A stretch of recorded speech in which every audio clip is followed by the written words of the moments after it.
Hello everyone, welcome back. In today's video, I'm going to show you how to buy Bitcoin on Paybis with credit card step by step. So first of all, you need to come here on paybis.com, then sign in into your account if you haven't already.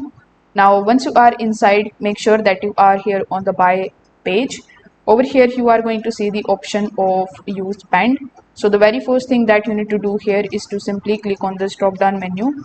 Then you need to simply select your currency. After selecting the currency, you will be shown the credit and the debit card option. So you need to simply select this option. Then in the you receive section, you need to select Bitcoin. So if there is any another cryptocurrency selected, you need to click on this drop down menu, and from the given cryptocurrencies list, you need to simply select Bitcoin.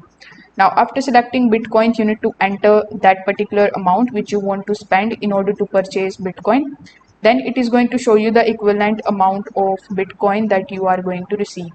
Now once this is done, simply select the option of buy Bitcoin. After verifying your account, you need to conclude the payment with the help of your credit card, and when that is done, you are going to receive your Bitcoin that you have purchased with the help of credit card, and you will see that information inside your wallets section. So if this video helped you out, consider subscribing to the channel and liking the video. Thanks for watching.